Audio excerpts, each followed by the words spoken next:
मंगलम भगवान मंगलम कुकुंडारोजे सर्वमंगलम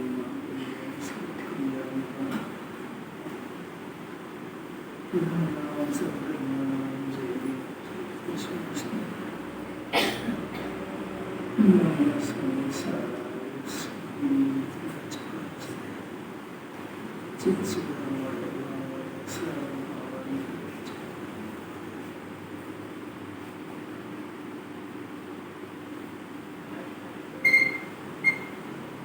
जो मनुष्य पाप कर्मोदय से दुखी होने पर भी संतुष्ट होकर अत्यंत पवित्र सम्यक दर्शन में निश्चल स्थिति करता है, वह अकेला ही अत्यंत प्रशंसा के योग्य समझा जाता है। किंतु जो अत्यंत आनंद को देने वाले सम्यक दर्शन आदि रत्नत्रय मोक्ष मार्ग से बाह्य है, वर्तमान काल में शुभ कर्म के उदय से प्रसन्न हूँ अथवा ऐसे मिथ्या मार्ग में गमन करने वाले मिथ्या दृष्टि मनुष्य नहीं है। सिर्फ पद्मनंदी पंचमी पद्मनंदी आचार्य है जिन्होंने पद्मनंदी पंचविस्तिका बनाई, ये दूसरे हैं।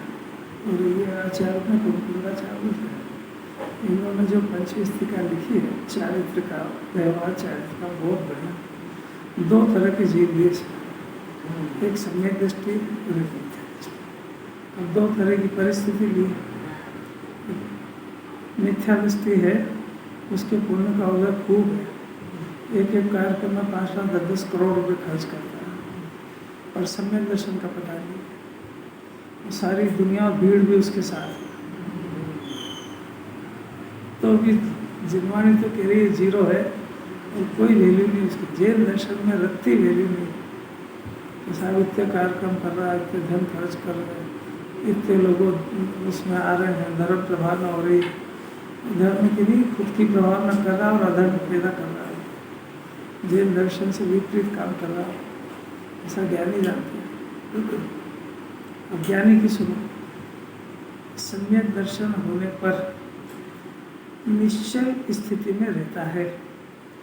रत्नत्रय रूप मोक्ष मार्ग जिसके प्रकट हो गया है, रत्नत्रय चल रहा है, ऐसा जीव बाहर में शरीर में कोढ़ हो, बाहर में बहुत सारी विपरीतता हो, तो भी एक अकेला शूरवीर है और अत्यंत प्रशंसा भी योग्य है।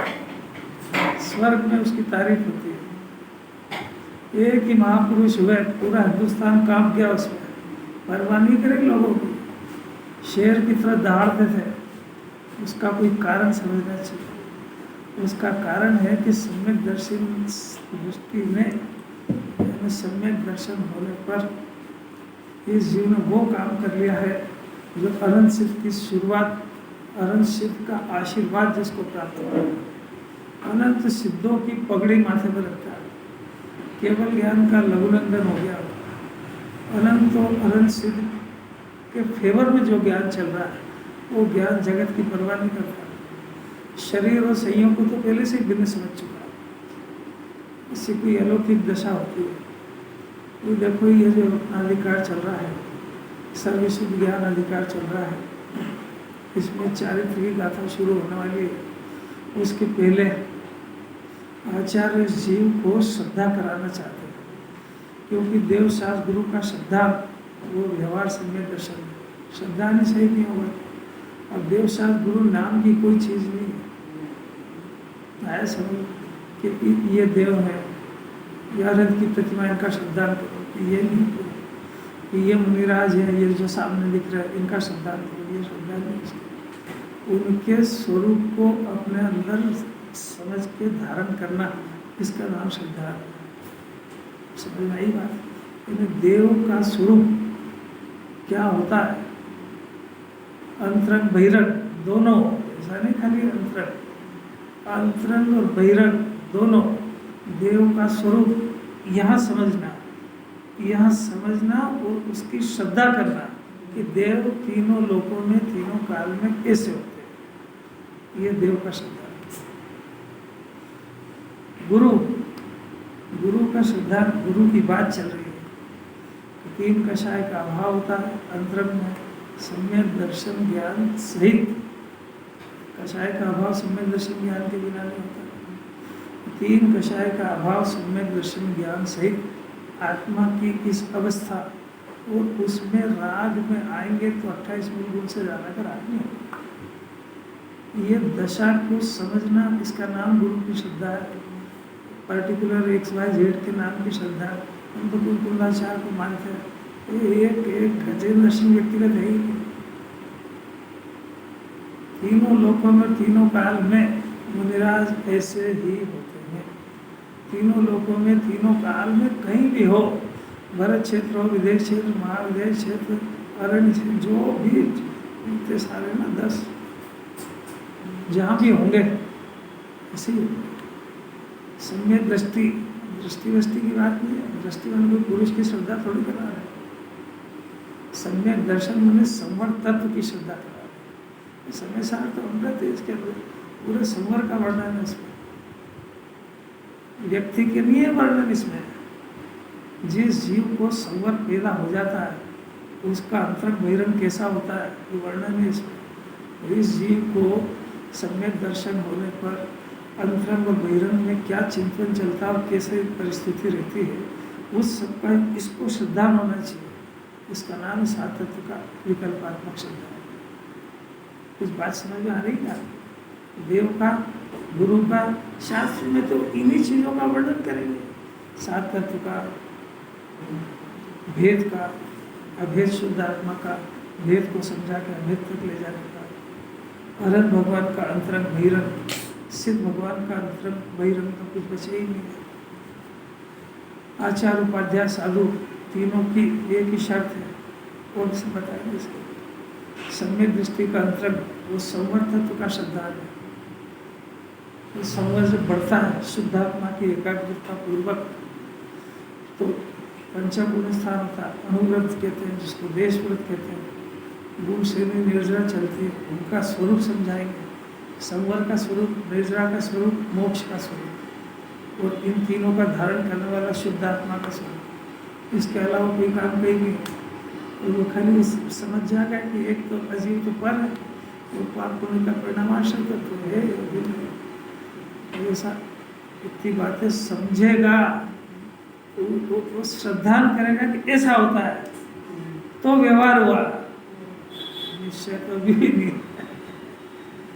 अब प्रश्न है कि इसका श्रद्धा जब भी होगा जब भी शुद्ध आत्मा को जानेगा, क्योंकि संवर प्रकट हुए बगैर संवर की श्रद्धा कैसे करेगा? उस संवर प्रकट हुए बगैर आश्रम का सही श्रद्धा कैसे करेगा? बोलना सीख जाएगा कि आश्रम है और बन है और शरीर पर है और कुटुंब पर, ये सब हवाबाजी की बात है।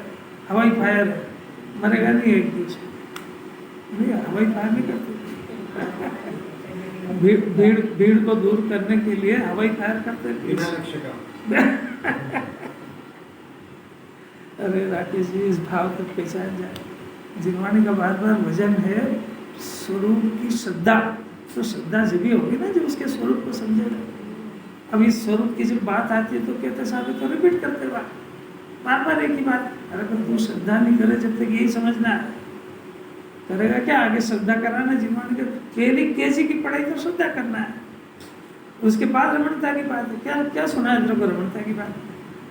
जब तक तू कौन खुद है और कौन तेरे को क्या बनना है यही नहीं पता, तो आगे पढ़ाई कौन सी कराए तेरे को? अभी क्या है एक बार तो तेरा क्या बनना, ये उद्देश्य फाइनल होता है कि पढ़ाई कराए। इंस्पेक्टर साहब समझ में नहीं आ रहा। जैन दर्शन ऐसा इसमें पुनरावृत्ति दोष नहीं लगता है। मैंने जैसे 24 भगवान की देवसा गुरु की रोज पूजा करवा तो पुनरावृत्ति दोष नहीं लगता है।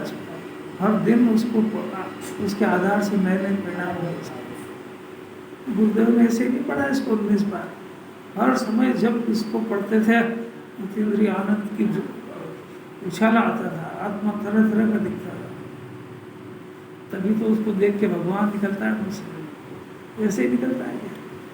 अब जो रूखा ज्ञान होता है ना उसको कुछ मजा नहीं आता है। रूखा खाली सुनने का फूकना। संवर का नाम ही सम्यक दर्शन है। संवर प्रकट होना, इसी को इसका दूसरा नाम है सम्यक दर्शन प्रकट होना। संवर जब प्रकट हो गया ये सम्यक दृष्टि बना। अब ये संवर जिस आत्मा के आश्रय से पैदा हुआ तो वो भी तो चीज है कि नहीं, खास तो वही है। तो वो जब उसने शुद्ध आत्मा को विषय बनाया तो बना लिया, तो अभी बना लिया साहब रोज सुन रहे हैं तो क्या हुआ, तेरा संवर प्रकट हुआ कि नहीं? कि तेरे को आत्मा का स्वरूप ABCD भी समझ नहीं है, क्योंकि आत्मा को समझने का रिजल्ट संवर है। अरे कोई काम करा तो रिजल्ट आना चाहिए ना, कोई सा भी करो आप, व्यापार व्यवसाय करो, कुछ भी पढ़ाई करो तो रिजल्ट आना चाहिए ना। अगर आज दिन पढ़ता हूँ तो फर्स्ट क्लास क्यों नहीं आया फिर? कि तू पढ़ने के नाम पे मोबाइल देखता था, झूठ बोलता है। समझ में नहीं आ रही बात, जिसमानी रिजल्ट मांगती है। आज सुना ना आपने, इतने दिन हो गए ना सुनते सुनते, थोड़ा बहुत दिमाग में चिंतन, तेरी कषाय के बारे में तेरे को निपटना आया कि नहीं आया? तेरे को भय पैदा होता है तो उस भय का इलाज कोई दूसरा करने नहीं आएगा। तेरा ज्ञान उससे निपटना सीखा कि नहीं सीखा? तेरे को आहार संज्ञा, मिथुन संज्ञा, सब संज्ञा सताएगी, ये सब तेरे को भयभीत करेगी। तो तेरा ज्ञान उसमें निर्भयता करना आया कि नहीं आया? कि भी माला जपेगा वहाँ पे, क्या भगवान बचाओ मेरे को? रिजल्ट मांगती है दिमाग। उपस्थिति देने से कुछ नहीं होता है। ग्रहण करके क्या ले गया, कोई समझ में आया कि नहीं? वो ग्रहण का हिसाब कौन लगाएगा? तुम लगाओ अपना, कितना ग्रहण हुआ आया क्या समझ में? प्रकरण क्या चल रहा है? देव का स्वरूप क्योंकि देव की श्रद्धा करें, गुरु का स्वरूप क्योंकि गुरु की श्रद्धा करें, संवर का स्वरूप क्योंकि संवर जिन्होंने प्रकट मानते हैं। अब यह सब कैसे होएगा कि इसका विषय अपना शुद्धात्मा, एक ही विषय शुद्धात्मा। तो ये इनको पैदा नहीं होते कैसे श्रद्धा करें? इनको छोड़ दो यार, आत्मा तो आपके पास मौजूद है, आप उसका श्रद्धा करके बता दो जिन्होंने। श्रद्धा करना क्या होता है? ये शरीर है सो मैं हूँ, इसकी जगह ज्ञान स्वाभाविक आत्मा है सो मैं हूँ, इसका नाम है श्रद्धा करना। अरे आ रहा है कि नहीं आ रहा? इतना सरल है। जो जान रहा है सो मैं हूँ, जो जानने में आ रहा है सो मैं नहीं। अभी क्या है कि जो जानने में आ रहा है सो मैं हूँ, ये विपरीत श्रद्धा है। क्या कह? आत्मा ज्ञान मैं देखा जिन्हें परमात्मा, मेरे को दिख जाए मैं ज्ञान में हूँ, जान लिया मैं ज्ञान में, बोलना सीख गया, नहीं सीखा, कुछ नहीं जानता। गुरुदेव अभी एक दो दिन पहले प्रवचन में कहा था, स्वरूप ग्राही ज्ञान होना चाहिए। वो अग्नि गर्म है, पानी ठंडा, इस तरह मिथ्या ज्ञान है। इस रहस्य को स्वरूप ग्राही ज्ञान जानता है। क्या क्या सुनने की पद्धति क्या है? यानी जिन्होंने इस चिन्ह पे तुली है कि इसका ज्ञान स्वरूप को ग्रहण कर जाए, वो ज्ञान सब में क्या है? आ रहा है कि समझ में आ रहा है कि नहीं? स्वरूप ग्राही ज्ञान जिन्होंने की शर्त है और जिद है, इसके बगैर मोक्ष मार्ग शुरू नहीं होगा। मैंने सुख के दिन नहीं आएंगे इसके, शास्त्रीय बात है, सम्यक दर्शन नहीं होगा। वास्तविक बात यह है कि सुख के दिन नहीं आएंगे। मिथ्या दर्शन मैंने अनंत दुख में घूमेगा वो, चाहे जैसा पुण्य का संयोग हो। ये अभी इसके ज्ञान को थोड़ा सा फैला, जिनवाणी पढ़ो प्रथमा योग, तो ये जीव अपना जीव अनंत बात स्वर्ग में, यहाँ जितनी अनुकूलता है, जितनी भी तुम्हारे ज्ञान में दिखती है, उससे अनंत गुना स्वर्ग में ये भोग क्या है?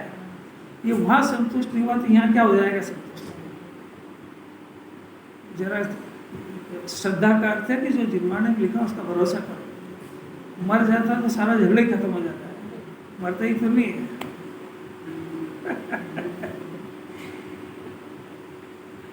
मरने की भावना पाने वाला मरता ही नहीं है, कैसा अद्भुत बात। मरता तो है नहीं, भटकता है खाली। कैसे तो ये देव मिले इसको, और कैसे देव बनाने वाले देव मिले, ये भी कोई अद्भुत घटना है। कोई सा भी मत भगवान बनने की बात करते ही नहीं है। ये क्वालिटी सिर्फ हमारे जिनेन्द्र परमात्मा कि किसी भी जीव को यहाँ आया उससे कोई भक्ति की उम्मीद नहीं। सेकेंडरी बात है, पहले परमात्मा स्वीकार करो, हमारे पास आने की भावना बात, बाकी सब बात बाद में करेगा। है कोई धर्म है ऐसा?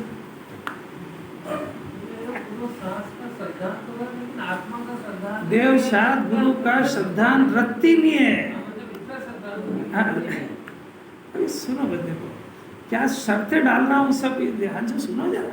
शर्तें डाल रहा है कि देव शाद गुरु का श्रद्धान जब होता है, पहली बात तो व्यक्तिगत है ही नहीं कि एक्स वाई जेड आप इनको मानो, ये बात है ही नहीं। देव का स्वरूप, इसका नाम देव का श्रद्धा है। गुरु का स्वरूप, इसका नाम गुरु का श्रद्धा है। शास्त्र का स्वरूप, इसका नाम शास्त्र का श्रद्धा है। ये इसका नाम थोड़ी कि समय सार का श्रद्धा करो, मोक्ष स्वामी प्रकाशक का श्रद्धा करो, छेड़ाला का करो, ये किसने कहा करो? इनका स्वरूप माने इनमें क्या चर्चा आती है, इसका मुख्य केंद्र बिंदु क्या है, चारों अनुयोगों का केंद्र बिंदु क्या है कि जो दुखी है वो सुखी हो जाए, ये रागी मान रहा है, वीतरागता प्रकट हो जाए, ये पर को अपना मान रहा है, अपना आत्मा को अपना मान जाए, ये केंद्र बिंदु है। समझ में आ रही कोई बात नहीं? ये जो हर समय भयभीत है वो हर समय निर्भय निराकुल साध भय रहित हो जाए, ये चारों जिनवाणी का केंद्र, चाहे प्रतिमानी योग से निकालो, चाहे चरणानी योग से, चाहे इससे। अगर ये कला नहीं सीखता है तो इसको शास्त्र का श्रद्धा नहीं, वो क्या कहता है तुम समझ भी नहीं आया। निकालने की कला आना चाहिए, ये जिनवाणी सिखाएगी, कुंदाचार्य क्या नहीं सिखाएगी? जब इसको यहाँ भगवान बनाने की क्लास में बिठाया है तो ये क्या चीज़ नहीं सीखेगा? अरे एक बार जब वो मेडिकल कॉलेज में एडमिशन हो गया तो कौन सा कोर्स छुपाएंगे और कौन सा सिखाएंगे? अरे पूरा डॉक्टर बना के निकालेंगे उसको। तो यहाँ जब भगवान बनने की क्लास में एडमिशन लिया है इसने, आ गया है सौभाग्य से, लिया गया तो क्या आ गया सौभाग्य से, गिरता पड़ता आ गया है, तो इसकी इच्छा तो थी नहीं, कर्म ने लाके पटक दिया तो आ गया पे। अब आ गया और इसको सुहाने लग जाए और ये समझने लगे कि यहाँ तो मेरे हित की बात है, यहाँ तो जिनवाणी का विषय है कि मैं दुखी हूँ तो सुखी कैसे हो जाऊँ, और इसको हर बात ऐसी लगती हो कि यही बात मेरे समझने योग्य है, इसी का मेरे को श्रद्धा नहीं हुआ, ऐसा इसके ज्ञान में कुछ अद्भुतता लगे तो कुछ सीख रहा है। हमने वो रोज पढ़ी और रोज ये एक बात ही तो कुछ नहीं सीखा, क्योंकि जो आज बात आई वो तेरे ज्ञान में अनादि से नहीं आई थी। शुरू करते थे इन देव शाद गुरु का श्रद्धा होने के पहले उसके पहले की क्लास कि उनके स्वरूप को अपने ज्ञान में अच्छी तरह से समझ जाए, ये उसी की चर्चा चल रही है। ज्ञान चेतना की, ज्ञान चेतना जब प्रकट होगी जब इसको अपना शुद्धात्मा तीन लोक में अद्भुत अलौकिक और महाशक्तिवंत सर्व समाधान कारक सब समस्याओं का हल करने वाला अपना शुद्धात्मा है, ऐसा इसके दृष्टि में आए, इसका ज्ञान में ऐसा जानने में आ जाए तो इसको ज्ञान चेतना प्रकट हो जाए। ज्ञान चेतना का दूसरा नाम है, उसका नाम है शुद्धोपयोग। शुद्धोपयोग प्रकट होना, इसका नाम ज्ञान चेतना। शुद्धोपयोग के ऊपर पूरा जैन दर्शन टिका हुआ है। शुद्धोपयोग पहली बार प्रकट होए तो उसको सम्यक दर्शन कहते हैं, उसी को संवर कहते हैं। शुद्धोपयोग और संवर एक ही बात है, ये तीनों एक ही काल में पैदा होते हैं। और शुद्धोपयोग प्रकट होने पर संवर का जन्म होता है, शुद्धोपयोग प्रकट होने पर आत्मा जानने में आता है, शुद्धोपयोग प्रकट होने पर ही सम्यक ज्ञान का जन्म होता है, शुद्धोपयोग प्रकट होने पर ही चारित्र क्या है और चारित्र का विषय क्या है और चारित्र कैसे बढ़ता है, ये बात की बोध, इसका समझ शुद्धोपयोग होने पर होता है। सौभाग्य की बात है कि शुद्धोपयोग जहाँ उत्पन्न होता है उस कुल में पैदा हुआ है। दुर्भाग्य की बात यह है कि दुनिया में ये बात सुनने को ही नहीं मिलती इसको। अभी दुनिया के अंदर न तो शुद्धोपयोग शब्द है और न शुद्धोपयोग का विषय ये शब्द है, तो जैन दर्शन तो यही है। इन दो को छोड़ के बाकी चर्चा तो अजय नहीं किए। नहीं आ रहे, समझ में आ भी रही है कि नहीं? दो विषय समझ में आया क्या है? शुद्धोपयोग, इसका दूसरा नाम वीतराग भाव है। अरे तो तू वीतरागी कुल में पैदा हुआ है ना, वीतरागाय नमः की जगह रागाय नमः लिखा दे जगह घर के वहां पे। रागाय नमः तो चल ही रहा अनादि से, शुद्धोपयोग का दूसरा नाम वीतराग भाव है। अब वीतराग भाव पर्याय है, तो वीतराग भाव जिस वीतरागी द्रव्य के आश्रय से पैदा होती है वो द्रव्य उसका विषय है। ये जैन दर्शन है। अगर वीतराग भाव की और वीतरागी द्रव्य की चर्चा नहीं हो तो वो सभा अजैनियों की है। अब वहां बताएंगे नहीं गिन गिन के कि तू वो जिससे सुन रहा वो जैनी है क्या जैनी। ये तेरे को एक कसौटी दे दी है कि तू जैनियों की सभा में, जिस सभा में इस जीव को परमात्मा गढ़ा जाता है, जिस जीव को इस सभा में निर्भय और निशंक करा जाता है, जिसको इस सभा के अंदर अनंत सुख कैसे होता है विधि समझाई जाती है, जिसको इसके अनादि के दुखों का अंत आया जाता है, उस सभा का नाम जैनियों की सभा है। और उसका विषय वीतराग भाव और वीतराग भाव का विषय ऐसा वीतरागी शुद्ध आत्मा है। यह आत्मा रागी द्वेषी नहीं है। ये दो अगर ये विषय नहीं चल रहे हो तो ये गलती से सभा में आ गया है, और या फिर वो वक्ता गलत है। इतनी बात समझ लेना जैन दर्शन। अरे कुंकुंदाचार्य की वाणी है, यहाँ पर अपने घर से थोड़ी लाए। कैसे उन्होंने जान लिया कि जीव को वीतराग भाव कैसे पैदा हो, ये विषय ही उनने चुना है। ज्ञान चेतना हो गई, शुद्धों पे हो गया, अब वीतराग भाव किसको कहते हैं? कहाँ पैदा होता है? ये तीनों एक ही बात है, सुनते क्यों नहीं हो ध्यान से? ये ज्ञान चेतना के मैंने नाम बदले, शुद्धोपयोग, वीतराग भाव, ज्ञान चेतना, ये सब एक ही नाम है। और इन तीनों का कारण भी एक ही है। ज्ञान स्वभावी आत्मा, इसमें अपने वर्तमान ज्ञान को जुड़ना, इसमें जो प्रोडक्शन होगा उसका एक नाम शुद्धोपयोग, इसमें जो प्रोडक्शन होगा उसका एक नाम वीतराग भाव, इसका जो प्रोडक्शन होगा उसका नाम ज्ञान चेतना है, इसमें जो प्रोडक्शन होगा उसका नाम सम्यक दर्शन है। और जिस आत्मा में होता है उस आत्मा को सम्यक दृष्टि कहते हैं, शरीर वरीर को नहीं कहते हैं। नहीं तो मनुष्य को सम्यक दृष्टि समझ जाए। क्या जगह जगह तो गड्ढा है इसमें, पर क्या आत्मा सम्यक दृष्टि होता है कि मनुष्य होता है? आत्मा की दशा है मुनि दशा।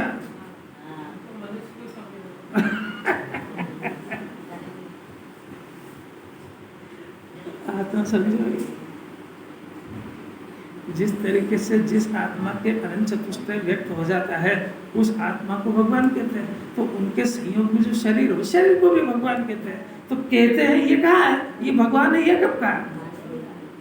क्योंकि आत्मा में अनंत चतुष्टय होता है, शरीर तो वो यहाँ पे जो ये अवतारिक है उनका परम अवतारिक है, वो तो दो ही पुद्गल है। तब उनके शरीर को भगवान कहना, भगवान अरे इतना तो आया इसमें। शरीर की स्तुति व्यवहार स्तुति है, आत्मा की स्तुति है, आत्मा भगवान होता है।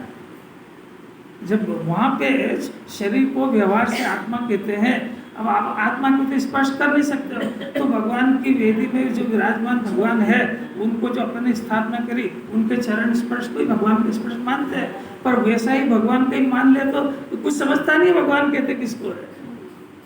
वहाँ पर उनके चरण को स्पर्श करना, इसका नाम चरण स्पर्श नहीं है। अपना ज्ञान केवल ज्ञान से स्पर्श हो, ये सिखाना मिल जाता वहाँ पे। अरे भाई उनके पास केवल ज्ञान है ना, अपने पास मत शुद्ध ज्ञान है। तो बच्चा है ना उनका, तो पिताजी को ढोक देना इसका कर्तव्य है। तो केवल ज्ञान को छूना चाहिए ना इसको। तो ये उतना ही करके आ गया, अरे वो तो भगवान है ही नहीं। तेरी जिंदगी एक तो हाथ घिस जाए, माथा घिस जाए और वो प्रतिमा घिस जाए तो कोई मूर्ख का मूर्ख ही रहेगा। क्या करेगा? इनके चरण स्पर्श का अर्थ है कि तेरे को आशीर्वाद मिलना चाहिए। और जो मति शुद्ध ज्ञान केवल ज्ञान को मंजूर कर लेगा, मंजूर करने का नाम स्पर्श करना, वो सब मिथ्या ज्ञान रहता ही नहीं, सम्यक ज्ञान हो जाता है। मोक्ष का मार्ग पढ़ पढ़ के थोड़ी मिलता है, इस पर मजा नहीं आएगा, आएगा ही नहीं, बहुत मुश्किल बात है। अरे इसको ये समझा रहे हैं, देखो फिर से अब देखना इसको। वो जो कर्म चेतना कर्म फल चेतना तो समझ में आ गई, देखना है ना भावार्थ के नीचे लाइन। 2-3 दिन बहुत गहरी गहरी बातें चल चुकी है। अब आज थोड़ा सा मुनिराज का पंचम स्थान का स्वरूप बताते हैं। समझना चाहिए कि पहले जो बता दिया कर्म चेतना और कर्म फल चेतना, ये दोनों से भिन्न ये अपनी ज्ञान चेतना। अब इसको शार्ट में और इतना कि कर्ता बुद्धि और भोक्ता बुद्धि। कर्ता बुद्धि एक कर्म चेतना है, भोक्ता बुद्धि एक कर्म फल चेतना है।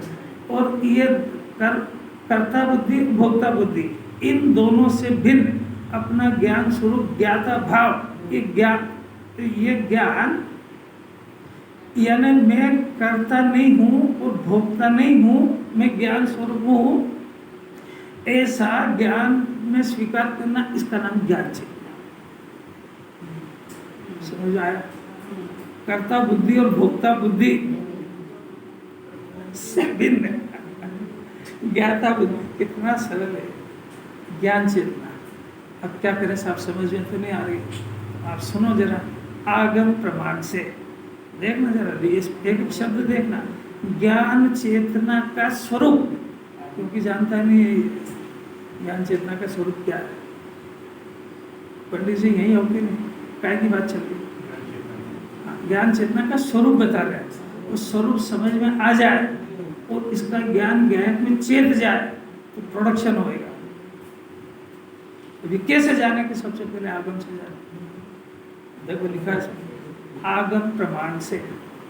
पहले आप शास्त्र में पढ़ो शुद्धोपयोग का स्वरूप क्या है, अनादि से क्यों नहीं हुआ, कैसे होता है, कैसे इसका फल क्या होता है, कैसे बढ़ता है, किस किस गुण स्थानों में कौन कौन सा होता है, पढ़ो सा। शुद्धोपयोग का दूसरा नाम क्या है, वीतराग भाव है। कब से शुरू होता है, चौथा गुण स्थान से शुरू होता है। कारण क्या उसका, कि वीतराग स्वरूप आत्मा है, उसके आश्रय से होता है। कैसे पैदा होता है, कि वीतरागी भगवान के आश्रय से नहीं होता है। अरे कैसी बात है, तेरे को पहले ही पढ़ा दिया था, वीतरागी भगवान है तो सही जगत में, पर तेरी वीतरागता के कारण नहीं है, तेरे लिए वीतरागता का आदर्श है, कारण नहीं है। कोई दो ही शब्द समझ में आ रहे हैं कि नहीं आ रहे हैं? जिंदगी भर वीतरागी से राग करेगा तो वीतराग भाव का जन्म होगा कि राग का होगा? कोई समझ में आ रही बात? जैसा राग कुटुंब परिवार से कर रहा था तो राग करना सीखा कि वीतरागता सीखा? तो जो सीखा था, ट्रेंड था, वही कर आया। कैसी कैसी बात है। अरे ये वीतरागी भगवान मिले हैं ना, इस जन्म में राग निरर्थक है, वो वीतरागी ही वस्तु का स्वरूप है, इतना समझ जाए तो बहुत बड़ा काम कर गया है। खाली इतना समझ जाए कि भगवान का स्वरूप वीतरागी होते हैं, यानी राग द्वेष निरर्थक है। वीतरागी नास्ते से बात है, करें क्या? इसको राग का परिचय तो राग के अभाव से बात करना पड़ती है, मजबूरी है। इसको कहेंगे कि आत्मा जिन्हें भगवान ज्ञाता दृष्टा और अनंत चतुष्टय का भोग करते हैं, तो एक को भी समझ में नहीं आएगी ये करते क्या है, क्योंकि इसको ज्ञान दर्शन का परिचय नहीं है। आपको समझ में आ रही है? कुंदाचार्य का उपकार है, उन्होंने ये चीज़ भाषा में समझता है ना, उस भाषा में जिनवाणी लिखी है। ये राग समझता तो उन्होंने कहा राग जिसका बीत गया, तो राग बीत गया तो बीत के आया क्या, ये भी तो बता कि तूने क्यों नहीं पूछा? नहीं ऐसे तेरे को बोला ना वीतरागी, इसका अर्थ क्या हुआ कि राग जिनका बीत गया है, द्वेष जिनका बीत गया है, तो बीत गया, तो अभी जगह खाली होगी, तो आया क्या?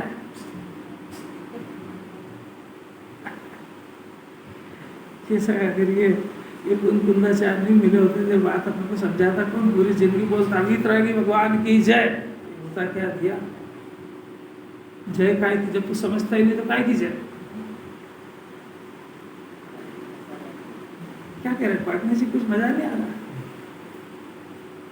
कुछ अद्भुतता ही नहीं लगती इसको। एक एक बात अनादि से नहीं सुनी हुई बातें हैं, तो आ गई अपने पास महा सौभाग्य से। क्या पता किस कोने में अपना थोड़ा सा पुण्य बाकी रह गया, जो शब्द अपने ज्ञान में पड़ गए। ये वीतरागी शब्दों की बात, ये कोई भाग्यशाली भविष्य होता है, उसके कान में पड़ती है, कान में पड़ती, बस इतना सा पुण्य का उदय आगे हो गया, निर्जरा अब ये उसका कितना उपयोग करता है और कैसा उसको यूज करता है, यहाँ से इसका पुरुषार्थ शुरू होता है। अब जिसके ये बात ज्ञान में नहीं आई, कान में नहीं पड़ी है, उसका तो सुख के दिन आने का प्रश्न ही नहीं है। पर जिसके कान में पड़ गई है और इसके बाद भी वो अपने पर्व का, संयोग का, कर्म के उदय का महत्व नहीं उतार पाया, तो निरा मूर्ख है। उसने सुनी और नहीं सुनी कोई अंतर नहीं। तेरे पास घर में इतना वैभव पड़ा, भोगे नहीं तो किस काम का?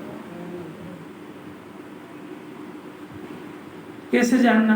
आगम से जानना, क्योंकि तेरे को तो कुछ पता ही नहीं है। दूसरी बात, सिर्फ आगम से कहने से मानना मत, नहीं तो मूर्ख रह जाएगा। क्योंकि दुनिया में आगम के नाम से बहुत सारी नकली चीजें चलती है। नाम आगम का लेंगे और बताएंगे अपनी बात। तो फिर जो तेरी जवाबदारी है कि जो बात तूने सुनी है उसकी सत्यता का तूने परीक्षण करा कि नहीं करा। उसकी सत्यता का परीक्षण करना, इसका नाम अनुमान प्रमाण। खाली सुनने वाला भोदू है, नहीं सुनने वाला मूर्ख है। अपन भोदू है कि मूर्ख? सत्यता कैसे पता लगा? अपने अपने देखो, जैन दर्शन में दूसरे को देखने का ही नहीं, कवच दूसरे का काम ही नहीं है। ये तो जब ये ज्ञान नेत्र नहीं खुला ना, अभी ये आ रहा है, ये प्रतिक्रमण प्रत्याख्यान। तो समाज में ऐसी कुपरंपरा चली है कि प्रतिक्रमण प्रत्याख्यान और आज आलोचना वो इंडिविजुअल मामला है। अब समाज में अभी 10 लक्षण आएंगे, सब जन मिलकर करो। झाड़ू ले जाएंगे, बुहारी हो, कोई आदमी झाड़ू लगाता है क्या? अब वो भी बैठेगा सभा में, वो भी आलोचना करेगा, क्योंकि तेरी बुद्धि का नहीं, तेरी तो क्या करता है। ये तो सब इंडिविजुअल है। मैंने क्या क्या पाप करे, जो मैंने करे वो आपने करे, जो आपने करे मैंने करे क्या? तो सब जने बैठ के प्रतिक्रमण एक साथ करेंगे। अरे वो पाठ करता है, बोलता ये अज्ञान के सब फैल रहा है। अरे जरा विचार तो करो, प्रतिक्रमण पापों का से पीछे फिरना है, तो सबके पाप एक जैसे चल रहे क्या?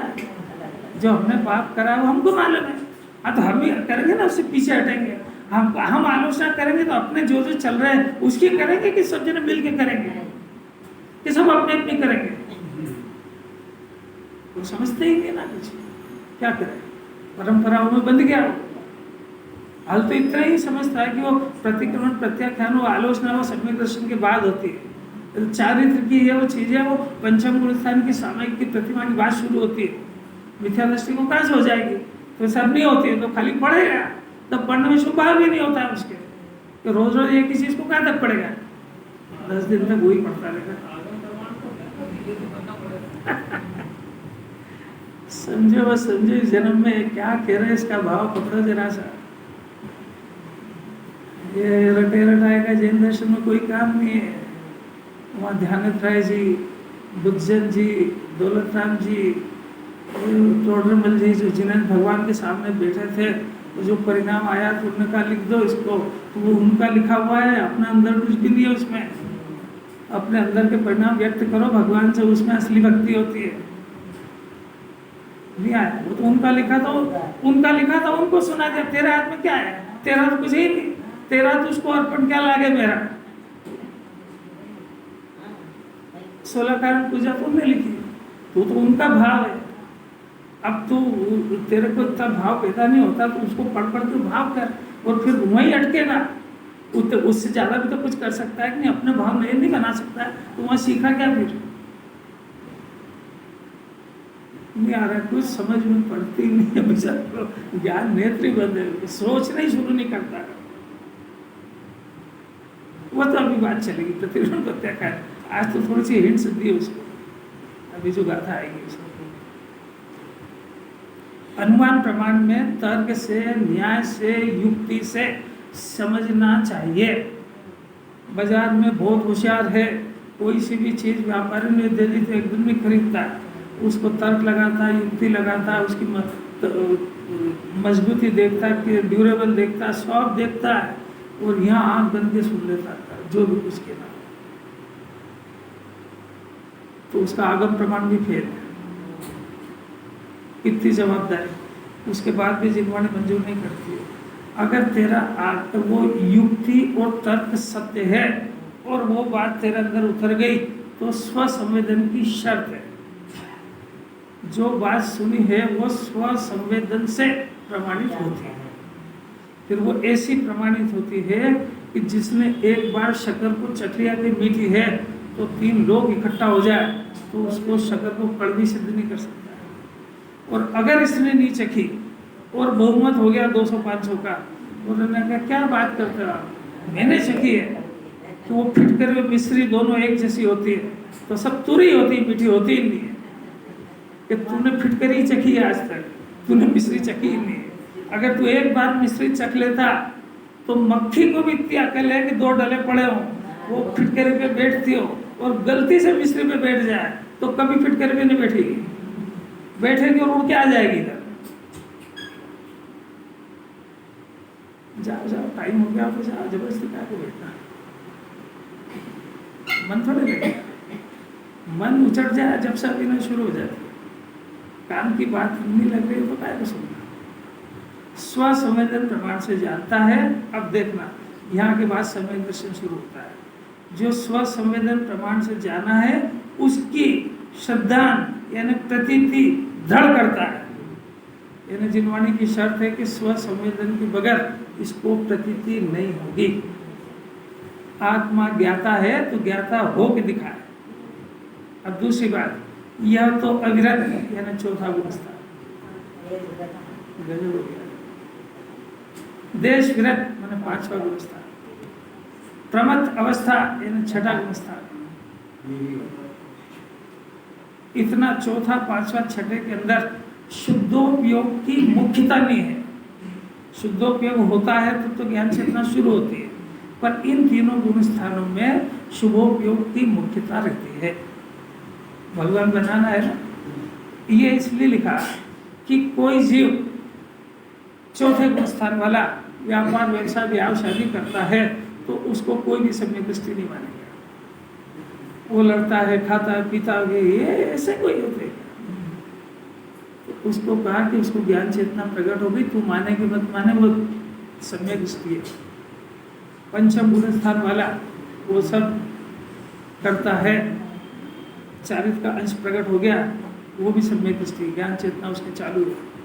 और मुनि दशा जिस समय 6ठे गुण स्थान में है उस समय की बात है कि उस समय में वो आहार ले रहे हैं, ये वो सब कर रहे हैं, तब भी सम्यक दर्शन ज्ञान और मोक्ष मार्ग चालू है। इस बात की प्रतीति करना, इसके लिए उसको सामान्य ज्ञान चेतना कहा है।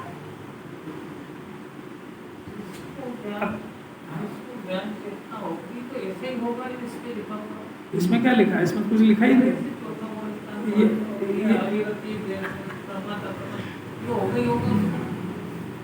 ऐसा समझो जरा, ये जब प्रश्न तो करना हो ना तो ऐसा करना चाहिए, वही बता रहे।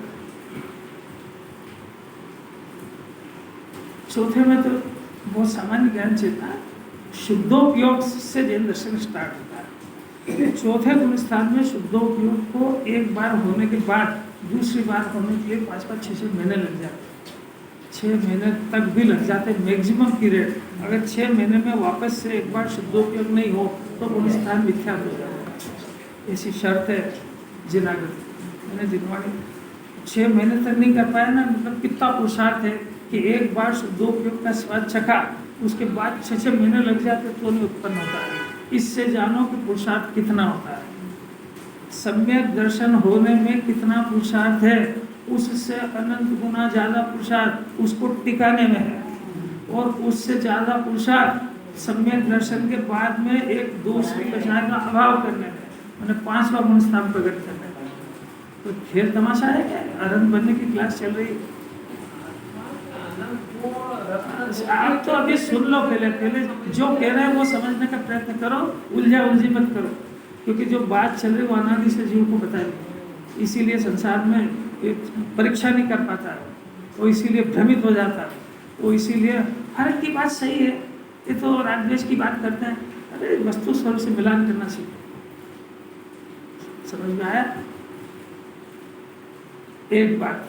अब पंचम गुण स्थान, पंचम गुण स्थान में 2 कषाय का अभाव हो गया। ये शुद्धोपयोग के बल पे हुआ है। शुद्धोपयोग बढ़ा, शुद्धोपयोग यानी स्वभाव में, स्वरूप में एकाग्रता ये बहुत तेजी से बढ़ने लगी। कषाय और पद्र भी सुहाता नहीं है, वो जब वो उग्रता से अंदर पुरुषार्थ करता है तो शुद्धोपयोग 15-15, 20-20 दिन में होने लगता है। ये शर्त है उसकी। तो काम 5-6 महीने तक वो वितराग भाव का स्वाद नहीं आया, और काम वो तेजी से आने लगा तो 15-15, 20-20 दिन में होने लगा। इसका नाम अनुव्रत है।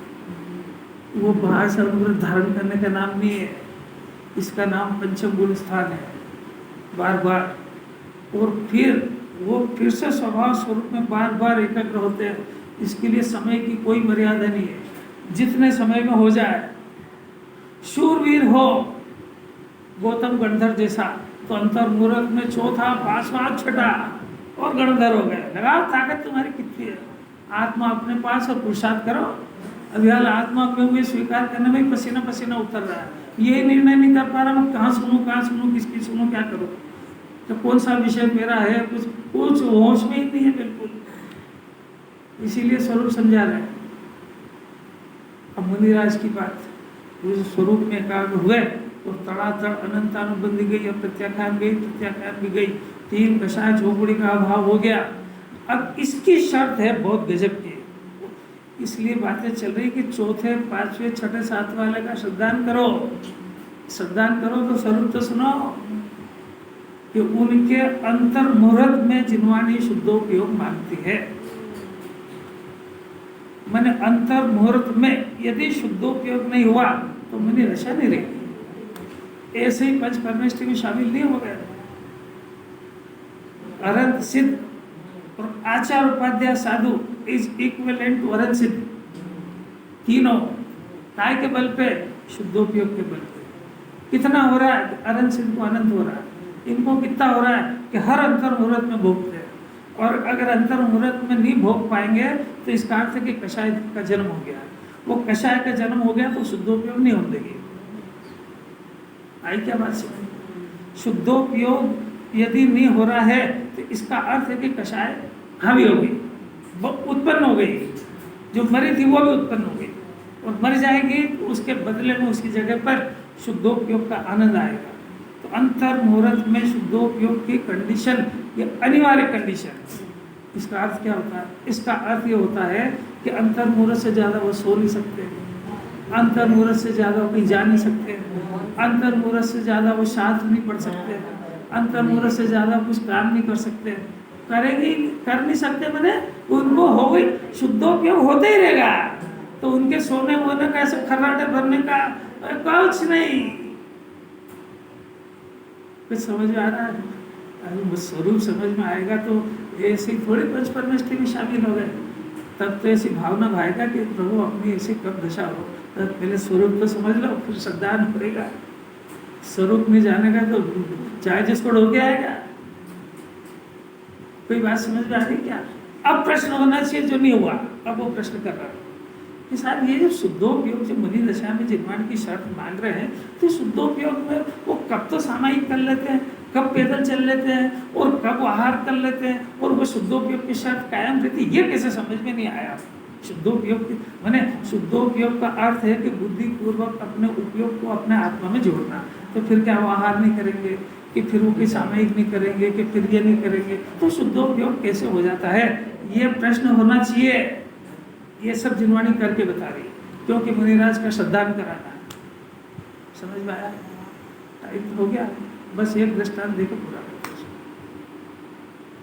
मन लगा के रखना, नहीं लगे तो भी लगा के रखना, फिर आएगा थोड़ी, इतनी फुर्सत थोड़े कि मैं रोज रोज एक ही बात समझाता हूँ। क्या पता अपन जिंदे रहे नहीं रहे, गाथा वापिस आए कि नहीं आए। जो सेना के ऊपर सैनिक लड़ता है ना, तो उस सैनिक को पहले ट्रेनिंग दी जाती है, उसको सिखाया जाता है, तो उसको सब अच्छा बढ़िया से बढ़िया खिलाते हैं पिलाते हैं, उसको सब एक्सरसाइज योगा होगा सब बढ़िया खिलाते हैं। अब जब वो सब पूरा ट्रेंड हो गया तो उसको उसका जो कमांडर है वो बोलता भाई कल से बॉर्डर के ऊपर ड्यूटी है। बॉर्डर में आपको जितना इतना सिखाया है ये सब काम आपको वहाँ पर प्रैक्टिकल करना है। तो अपने जैसा था। उसने कहा था साहब खाने का टाइम कब होएगा, सोने का टाइम कब होएगा, क्योंकि वहाँ तो बॉर्डर पे जीवन मरण का सवाल है। अब वहाँ कैसे लौट लौट के खाने में आएंगे, जैसे अपन शिविर के अंदर भोजन का टाइम और शिविर का टाइम, तो शिविर में बैठेंगे साहब खाना कब मिलेगा, तो ऐसा फिर वहाँ हम भोजन कब करेंगे। अरे ऐसा प्रश्न होएगा कि नहीं होएगा।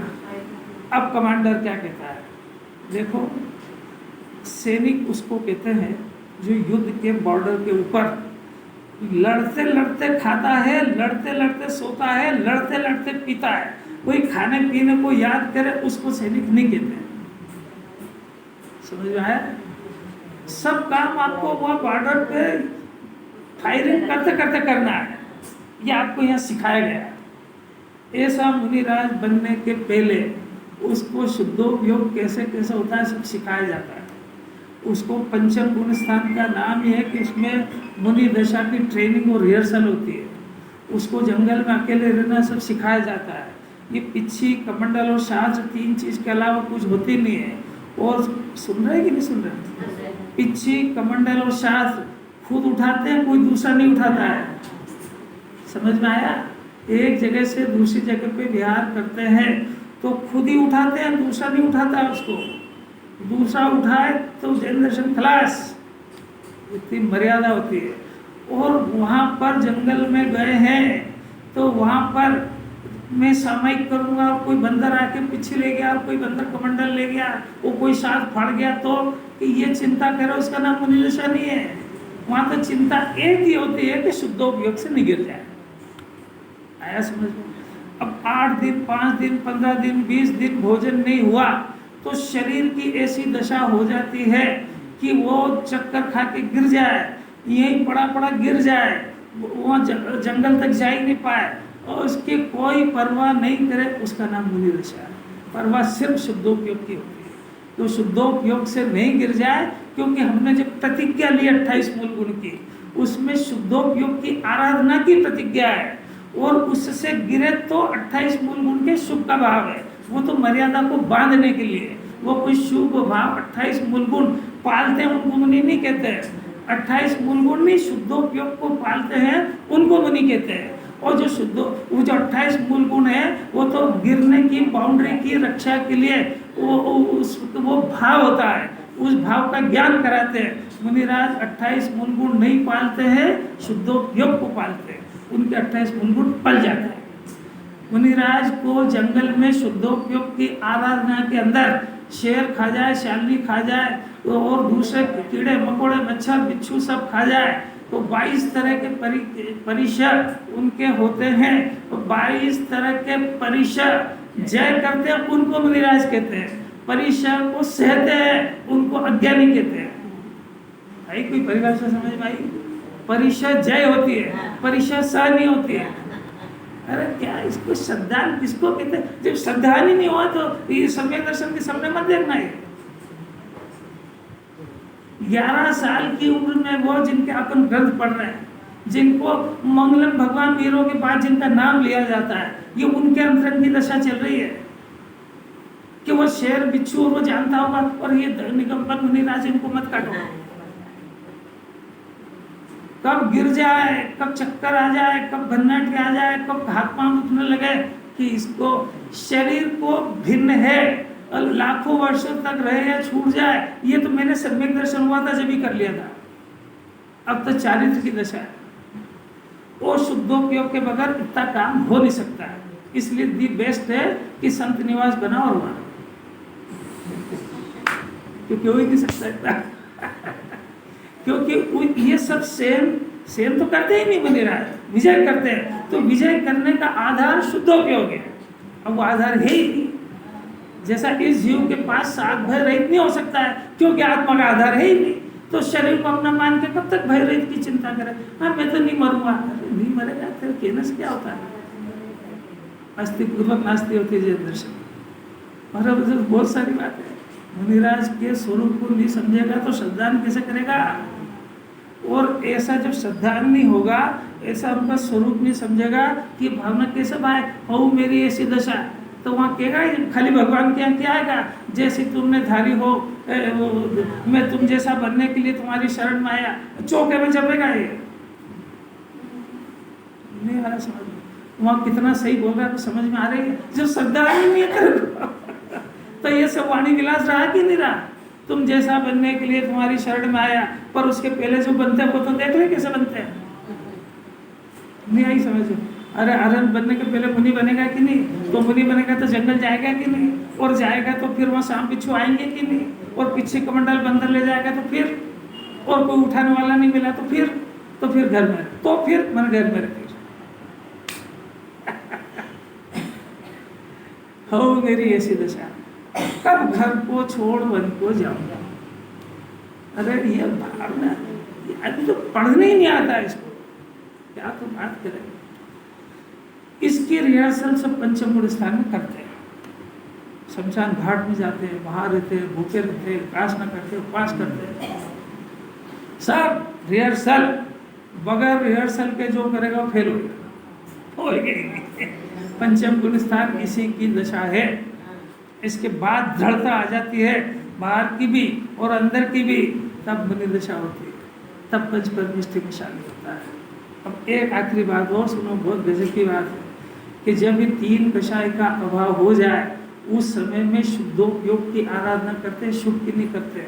और जो शुभ रह गया है वो शुभ शुद्धोपयोग को रोक के बैठा है, तो वो मोक्ष अरहसित बनने से रोक रहा है। प्रयत्न तो बोध करते हैं कि शुद्धोपयोग में लीन होकर अंतर्मनस में परमात्मा बन जाए, पर नहीं हो पाता है और देह छूट जाता है, क्योंकि सातवें गुण स्थान से ऊपर अभी यहाँ पर पंचम काल में नहीं होता है। अब कुंकुंदाचार का देह छूट गया और वहाँ पे स्वर्ग में चले गए, वो तो 2000 साल पहले चले गए। अब उसके बाद अब जरा सा समझना हो, कोई शास्त्र में नहीं लिखा है कि चौथे पांचवें गुण स्थान वाले अभी टोडरमल जी, बनारसी दास जी, ये जितने भी सम्यक दृष्टि लोग और गुरुदेव ये सब वहाँ पे गए, तो कुंकुंदाचार्य की मेहरबानी से इस ग्रंथ समझ में आया, उनको सम्यक दर्शन ज्ञान हुआ, क्योंकि सीनियर मोस्ट तो वही थे। और स्वर्ग में गए और वहाँ पे इन्होंने सब में कुंकुंदाचार्य को पहचान लिया, अमृत चंद्राचार्य देव को पहचान लिया, और वहाँ जय जिनेन्द्र करके, और साहब आपका बड़ा उपकार है और ऐसा वैसा, अब आपके क्या हाल है? अरे पूछेंगे कि नहीं साधक से, तो इन्होंने पहचान लिया। वो तो इनको पहचान नहीं, उन्होंने देखा ही नहीं, तो इनने तो पहचान लिया। तो ये वहाँ जाके इन्होंने पूछा क्या हाल है, कि बस पूछो मत, दुर्दशा। अरे स्वर्ग में आ गए, इतने मुकुट और ये और वो सब, और आपकी दुर्दशा कह रहे हो। तो उन्होंने कहा पहले तुम्हारा भी परिचय बता दो कि साहब आपके जो थे, आपका नाम मंगलाचरण के में कुंकुंदाचार्य नाम से था, महावीर भगवान के बाद आपका नाम था, आपके ग्रंथ पढ़े हमने, आपका बहुत उपकार है, हमको सम्यक दर्शन ज्ञान के साथ शुद्धात्मा प्रकट हुआ, तो हम तो आपके बहुत उपकारी हैं। तो उन्होंने कहा भाई बहुत ही बढ़िया बात है। अब मेरे हाल सुनो, किसके? कुंकुंदाचार्य कह रहे हैं कि मैं वहाँ पर तीन कषाय के अभाव का आनंद प्रति समय भोगता था, अतीन्द्रिय आनंद का निर्लम छेद चल रही थी, अरहंत बनने ही वाला था, पूर्ण शुद्धोपयोग में लीन होने का बहुत प्रयत्न करा, कितनी सुख में भोगता था। अरहंत सिद्ध के पास, वहाँ के नजदीक, जिसको बेंस ने लिखा है कि अरहंत सिद्ध वो पहाड़ की तलेटी, समझ में आया, ऊपर जिनेन्द्र भगवान और नीचे तलेटी, ऐसा मुनिराज अरहंत की तलेटी है, वहां तक में पहुंच गया था, शुद्धोपयोगिता भोगता था, तीन कषाय के अभाव का आनंद भोगता था, मस्ती में रहता था। और जैसे ही वो पूरी मेरी आराधना नहीं हो पाई और वो 28 मूल गुण पालने का कुछ परिणाम रह गया, तो उसके फल में यहाँ आ गया हूँ। और यहाँ मेरी ऐसी दुर्दशा है कि एक कषाय का ही अभाव रहा, तीन पैदा हो गई, तीन कषाय का सद्भाव हो गया। मैं तीन कषाय के अभाव का आनंद भोग रहा था, वो तीन कषाय का सद्भाव हो गया, इतना मैं दुखी हो रहा हूँ। और तुम्हारा कोई नुकसान नहीं हुआ, क्योंकि तुम वहां भी चौथे में थे और यहाँ भी चौथे में। नहीं आया क्या समझ में? इसका मेजरमेंट आत्मा से लगता है, वो क्योंकि आत्मा तो वही है। तो उस कुंकुंदाचार्य अमृत चंद्राचार्य के आत्मा को पता है कि तीन कषाय के अभाव का आनंद क्या होता है, और एक कषाय का अभाव, ये सद्भाव क्या होता है, ये जो भोग रहा है वो जानता है। समझ में आया? तो उन्होंने कहा भाई तुम लोग जो हो, ये तुम्हारा तो कोई नुकसान हुआ नहीं, नुकसान तो मेरा हुआ है। तब पता लगा कि क्या कह रहे हैं ये जो कह रहे थे मंगलम भगवान वीरों में मेरा नाम था, अब वहां यहाँ पर कोई पूछने वाला नहीं है। क्या कह रहे हैं ये कुछ समझना बहुत ही अद्भुत बात है। अब वहां जो कह रहे हैं कि वो शुभ रह गया तो उसने मेरा अरंचित पना रोक दिया, और यहाँ कह रहे हैं कि शुभ धर्म है वीतरागता का कारण। तो कुछ समझता है, सुनता है कि नहीं सुनता है, प्राण है कि नहीं, इसके क्या मालूम। और थोड़ी मन में विचारने की शक्ति भी है कि नहीं, ये अपने हित अहित का फैसला कर भी पा रहा है कि नहीं, कि मैं क्या सुनूं और क्या नहीं सुनूं, कि चाहे चाहे ताली बजा के आना। अगर नहीं समझता है तो इसकी बलियारी संगी हो क्या संगी है, बहुत 5 मिनट लेट हो गया।